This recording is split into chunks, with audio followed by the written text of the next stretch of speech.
Bonjour les portiers, bonjour les farfadets, j'espère que ça va bien. Ça fait un petit bout qu'on s'est pas vu. Disons que j'avais décidé de prendre un peu de recul, prendre un peu de temps pour moi. Puis quand je décide de quoi, en général, la vie me l'impose. Donc mon routeur a lâché. Puis donc j'avais plus d'internet. Mon téléphone, c'est un téléphone IP, fait que j'ai pas d'internet, pas de téléphone. Donc j'en ai profité, faire mes petites affaires à la maison, prendre un peu de temps pour soi. Ça fait du bien. Je vous invite à faire pareil si vous en avez besoin. Parce que ce qui s'en vient, on va avoir besoin de beaucoup de courage pour se mobiliser encore. Je sens que les ans sont essoufflés. Donc, vous avez besoin d'un peu de temps, prenez-le.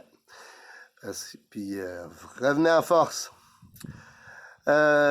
Présentement, c'est pas facile ce que vivent les infirmières, tout personnel qui travaille dans le système de santé. Ma conjointe, elle travaille dans le système de santé, puis elle a reçu sa petite lettre électronique, comme quoi que le 15, elle se ferait à pas. Ça prend beaucoup de courage pour continuer à suivre son cœur. Place de suivre le mental qui dit ah ben là, je peux pas perdre mon emploi, je peux pas perdre ma sécurité financière, ma zone de confort. Les grands changements dans notre vie, souvent quand on regarde avec le recul, moi quand je regarde avec le recul, des fois j'ai pris des décisions avec mon cœur à la place de mon mental dans ma vie. Puis, mettons, 10-15 ans plus tard, tu regardes ça puis tu te dis, ouais, finalement, c'était la meilleure décision que j'ai prise dans ma vie. C'est pas tout le temps facile, mais je pense que c'est la meilleure décision à prendre, de suivre son cœur. Quand on suit notre cœur, quand on accorde nos pensées avec notre sentiment d'amour, on est saint d'esprit. Quand on fait bien les choses, on se sent bien. On n'a pas de regrets par la suite. Bon courage.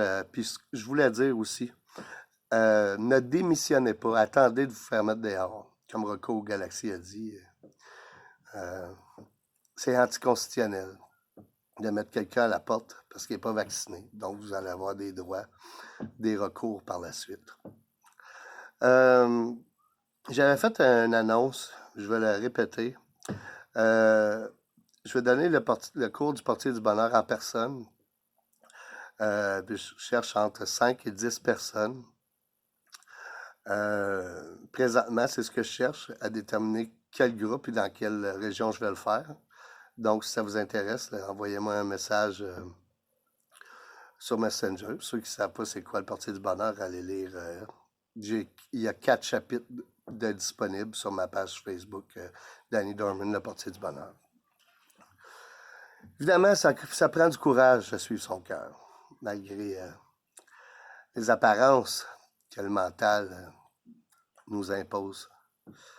Présentement, Mégantic a une innovation de coccinelle. Ils ont décidé, eux autres, une fois par année, ils décident de s'unir tout ensemble. Puis, c'est un peu ce qu'il faut faire. Il faut continuer à se mobiliser puis s'unir. Surtout pas rester tout seul dans son coin. C'est important. Moi, quand j'ai décidé de m'unir au Farfadet, c'est parce que peut-être que j'étais tanné de crier dans le désert.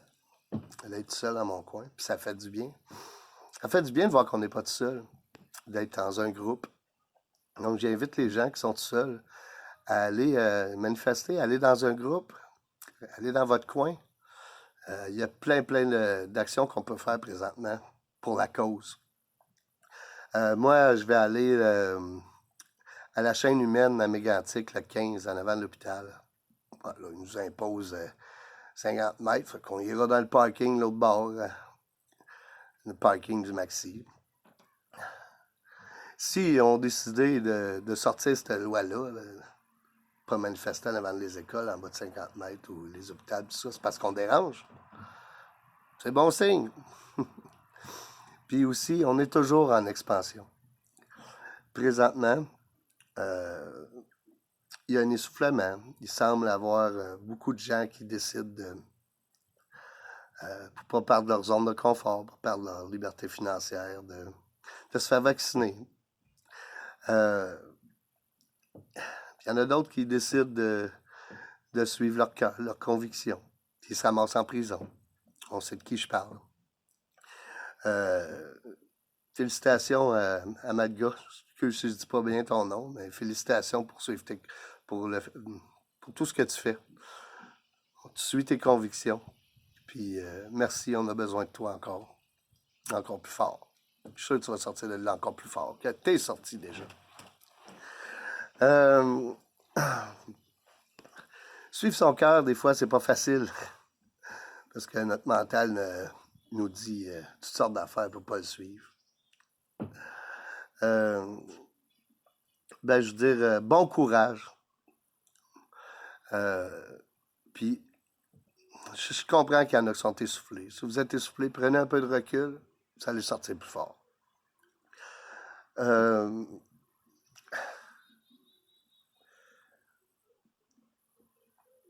La vie est belle, et elle veut pour moi que de belles et bonnes choses, et elle m'aide à les obtenir.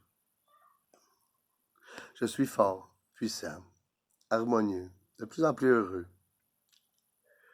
Je dis la vérité, je l'aime, je la connais, je la vois, et elle m'a franchi. L'autosuggestion, ça aide à garder le focus. Je parle un peu de ça dans les 2 premiers chapitres du Portier du bonheur. Je vous invite à les lire. Si vous êtes essoufflé, ça peut vous faire du bien à vous recentrer. Évidemment, il faut rester mobilisé, il faut rester uni présentement. Plus que jamais. Partout dans le monde, les gens se lèvent parce qu'ils trouvent que ça n'a pas d'allure ce qui se passe. Évidemment, ça n'a pas d'allure ici qu'on masque encore les enfants dans les écoles. On sait que ça porte atteinte à leur intégrité physique et mentale. Tout ce que ça va produire dans le futur, ça n'a pas d'allure. Vous savez, ils n'ont pas dit à tout le monde d'une shot, la vaccination est obligatoire, sinon tout le monde se serait levé en même temps. Non, c'est pas comme ça que ça fonctionne. Alors, ce qu'ils font, c'est qu'ils, premièrement, au début, ils se sont attaqués aux vieux. Hein? Fait que là, on se dit, ah, ça me touche pas. Là, c'est les infirmières. Ah, ça me touche pas. Évidemment, ils vont s'attaquer à un petit groupe, un autre petit groupe, un autre petit groupe. Faut pas que le monde se lève tout en même temps. Faut pas attendre que ça soit notre tour pour se lever. Il faut se lever pour les autres, parce que c'est pour nous aussi qu'on se lève à ce moment-là. C'est important de ne pas attendre que ça soit notre tour. J'invite tous les gens de la région, et ceux qui ne sont pas de la région aussi, à venir nous rejoindre à la chaîne humaine qu'il va y avoir avant de l'hôpital à Mégantic. C'est ça, rue Laval. C'est facile à trouver. C'est en face du Maxi. Moi, je vais m'impliquer dans ma région, évidemment. Depuis 1 an et demi, depuis la pandémie, je m'implique un peu partout. Mais là, présentement, ça va être à Mégantic que je vais faire ça. Puis tant mieux. Ça va faire du bien de me mobiliser dans mon coin. J'ai participé à beaucoup de manifs. Et, il y en a une à Rimouski qui était un peu spéciale. C'était stressant là-bas. C'était ma première manif. Il y avait un speaker avec... les policiers faisaient aller un message de propagande comme quoi qu'on était illégal de manifester, pis ci, pis ça, qu'on me fasse faire arrêter. Il y avait une escouade tactique qui avait l'air à surveiller les policiers pour qu'ils donnent des tickets. Puis pendant la manifestation, à un moment donné, il y a eu 1 minute de silence pour ceux qui étaient morts du suicide, qui à ce moment-là étaient plus nombreux que les morts du COVID. Et pour les morts du COVID aussi, en principe. Puis là, pendant la minute du silence, ils ont fait aller le speaker de propagande, puis tout. C'est sûr que la moutarde nous montait au nez, comme on dit, mais on a resté calme, on a resté dans le silence. Puis quand le speaker de propagande des policiers a arrêté, le silence est revenu. C'était une belle démonstration d'unité à ce moment-là que j'ai vécu. Je pense que c'est la plus belle de ma vie. J'ai vu des policiers pleurer cette journée-là. Beaucoup de monde pleurait. C'était spécial. C'était vraiment wow. On a réussi à garder le silence malgré le fait qu'on était provoqué au maximum. l'étau se resserrait avec l'escouade tactique, puis tout. Puis on est resté calme et unis. C'est important de rester calme et unis et aller vers ceux qui pensent comme nous. Comme ça, on se sent moins seul. C'est ça. Gardez courage, continuez à vous mobiliser. C'est important. Je vous aime, les portiers. Je vous aime, les farfadets. Puis à bientôt.